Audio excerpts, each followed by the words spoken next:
Bonjour à tous, j'espère que vous allez bien, que votre semaine a bien commencé. Moi c'était un petit peu rock'n'roll honnêtement, j'étais pas certaine de pouvoir vous faire une vidéo aujourd'hui parce que au niveau du corps c'était un peu compliqué, mais on s'arrange. Alors aujourd'hui j'avais envie d'aborder la peur de la folie. Je sais pas si vous êtes comme moi, mais ma plus grande peur, j'ai pas honte de le dire, c'est la peur d'être folle. Et cette peur-là, je l'ai traînée un bon moment. Et ça fait très longtemps en fait que j'ai peur de ça. Et aussi longtemps que je me souvienne, euh, j'ai rencontré des gens qui m'ont renvoyé cette peur, d'avoir peur.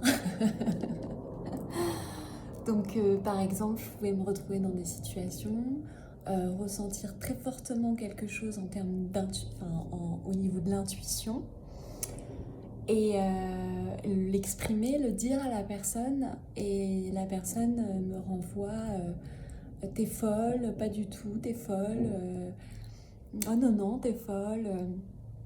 Donc, c'est une phrase qui m'a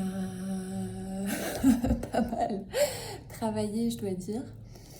Le moment où j'ai vraiment cru que je devenais folle, c'est quand j'ai terminé mes études de droit et que j'étais allée chez la matriarche de la famille pour souffler quelques jours et elle m'avait maudite, mais vraiment maudite dans tout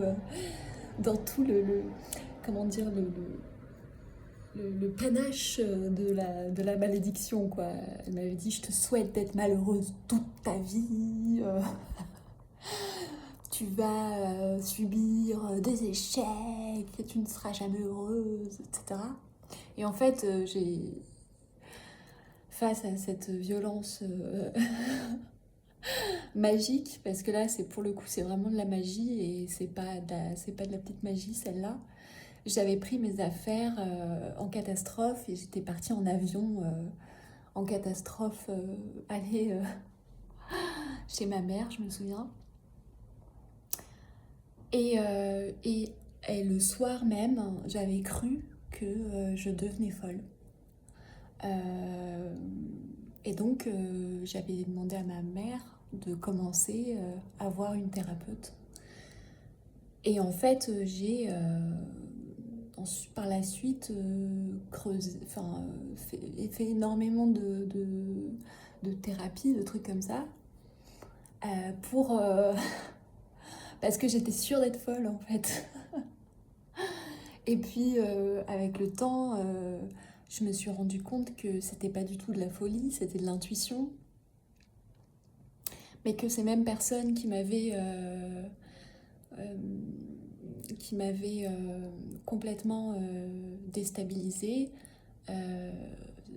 brouillé en fait les repères, euh, justement pour ne pas que je me connecte à cette intuition qui est ce qu'elle est. Mais voilà, qui est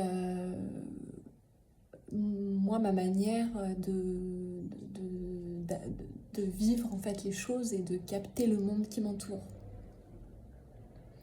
Donc des années après, je me rattachais en fait à tout ce qui était rationnel, à tout ce qui était voilà, psychologie, rationalité, etc. Et dès que je ressentais quelque chose, même si c'était confirmé par la suite, je mettais de côté mon intuition parce que pour moi c'était trop douloureux que de me reconnecter à cette peur de la folie. Alors en fait c'est quoi cette peur de la folie? La folie, il faut savoir, mais ça je vous apprends rien, que c'est une déconnexion entre notre perception, entre notre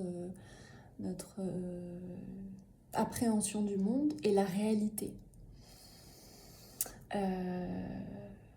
Par exemple, dans les cas de schizophrénie, les personnes atteintes de schizophrénie ne savent plus en fait qu'est-ce qui est la réalité et qu'est-ce qui fait partie de leur écosystème à elles.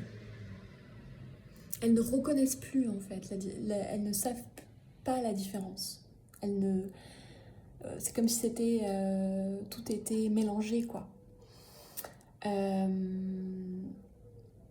Donc, si vous avez cette peur, la première chose à vous dire pour vous rassurer, enfin en tout cas moi ça m'a rassurée, c'est de prendre conscience qu'un fou ne pense jamais qu'il est fou.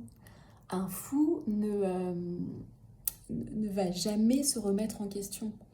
Quelqu'un qui a une maladie mentale ne va jamais se dire « Oh là là, mais j'ai dit ça, mais je suis peut-être un peu névrosée, ou je suis peut-être un peu borderline, ou je suis peut-être un peu ceci, cela. » En fait, le principe même d'être fou, c'est qu'il n'y a pas de remise en question. C'est la première chose. La deuxième chose, c'est que quand vous êtes face à quelqu'un qui vous dit que vous êtes fou, par exemple, ou qui vous voilà, déstabilise en termes de perception, il faut savoir que la personne, le plus souvent, en fait, elle va projeter non pas sa folie, mais elle va projeter sa peur de la folie. Moi, c'est ce que je viens de faire aujourd'hui. J'ai traité quelqu'un de fou parce que la personne avait un comportement très bizarre, que je trouvais très bizarre. Et donc, j'ai dit que cette personne était folle. Mais j'ai juste projeté, en fait, ma peur d'être folle, de moi être folle. Voilà. Mais ça, je le sais. C'est pour ça que je vous fais la vidéo aujourd'hui.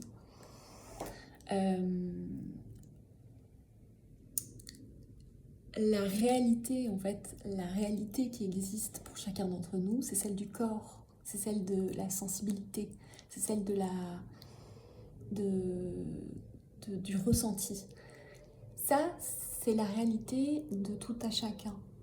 Donc quelqu'un qui va vous dire, quand vous avez un ressenti, que vous êtes fou parce que vous exprimez votre ressenti du corps, eh ben elle va juste projeter sa peur de la folie. Mais il n'y a pas de plus grande réalité que celle du corps, on est d'accord. Si vous rencontrez quelqu'un et que vous avez mal dans votre corps, il n'y a pas à tergiverser.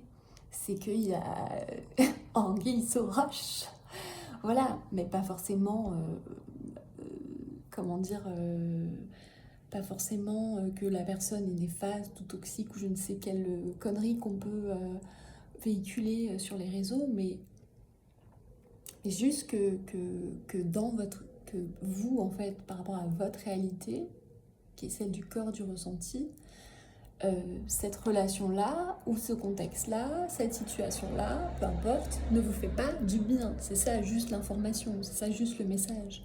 Après, votre intuition peut vous apporter d'autres informations.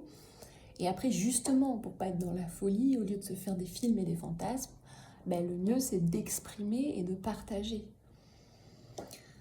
Et voilà, ça, c'est tout un truc, tout un chemin. Parce qu'il faut se sentir en confiance, parce qu'il faut bien savoir le faire, etc. etc. Donc c'est surtout ça en fait que je voulais dire par rapport à la folie. Moi, on m'a longtemps fait croire que la réalité, que la folie des personnes justement qui n'étaient pas très nettes, qui étaient un peu folles, m'ont fait croire que ma réalité c'était de la folie. Alors que elles étaient folles. Enfin, vous voyez, enfin, les choses ont été inversées chez moi. Donc, en fait, même quand je l'exprime, là, je sens que c'est une peur qui est encore un petit peu là, je vais pas vous mentir. C'est encore un truc qu'il faut que je travaille. Et c'est directement lié à mon intuition. Parce que j'ai... Ouais, c'est lié aussi à la peur de ne pas contrôler. Parce que justement, l'intuition ne se maîtrise absolument pas. C'est le seul truc que tu peux pas maîtriser. dans toutes les informations que tu reçois. Donc évidemment, derrière cette peur-là, il y a aussi le besoin de contrôler, notamment les émotions et notamment ce qui se passe dans le corps, etc. Donc voilà, donc souvent aussi, les personnes qui ont ces peurs-là, elles sont dans l'opposé, comme j'ai pu l'être pendant longtemps, donc le rationnel, surtout le contrôle, rentrer dans le cadre, dans le moule, je suis normale, je suis normale, je suis normale, je suis pas atypique, je suis normale. Voilà, mais aujourd'hui j'en rigole, mais voilà, c'est pas un petit truc en fait, c'est des gens par le passé, peut-être même dans notre arbre généalogique, qui ont été internés, donc privés de liberté, parce que justement ils sortaient du cadre, parce que ils exprimaient leur intuition. Donc c'est pas une peur comme ça anodine. Ça peut être très profond en fait. Si on creuse un peu, on peut aller chercher des choses pas très réjouissantes qui se sont passées chez nos ancêtres. Et donc forcément, ça peut être quelque chose qui s'est transmis aussi de génération en génération. Et d'ailleurs, c'est quasiment tout le temps le cas en fait. On ne sort pas une peur du chapeau comme ça, quoi. C'est un processus évolutif, évolutionniste même. Mais pour la survie, quoi, de l'espèce. Enfin voilà. Je sais plus si j'avais d'autres choses à rajouter par rapport à ça, mais quoi qu'il en soit, donc 2 choses. Première chose, si je me remets en question et si je me pose même la question, c'est que je ne suis pas fou, donc tranquille. Et la deuxième chose, c'est que me dit mon corps. Et mon corps, c'est ma réalité, quoi qu'on en dise, quoi qu'on en fasse, quoi que un tel en pense. Donc comment moi, en fait, je peux prendre soin de mon corps et comment je peux l'honorer et le traduire, en fait, dans mes relations sociales. Le traduire, c'est-à-dire partager, en fait, partager mon intuition, justement. Donc, tout ce que je ressens, tout ce que je capte et qui est au-delà des apparences, qui n'est pas forcément vu. Et voilà quoi. Sauf si vous êtes dans un contexte, évidemment, vous savez que c'est un petit peu dangereux. Voilà, faut faire gaffe, mais j'espère que j'étais assez claire. Bon, en tout cas, moi je retourne travailler ça. Et puis je vous dis à bientôt. Et merci aux nouveaux abonnés. Et j'espère que voilà, je vais pouvoir continuer à vous faire des petites capsules comme ça. Allez, à bientôt, bonne soirée.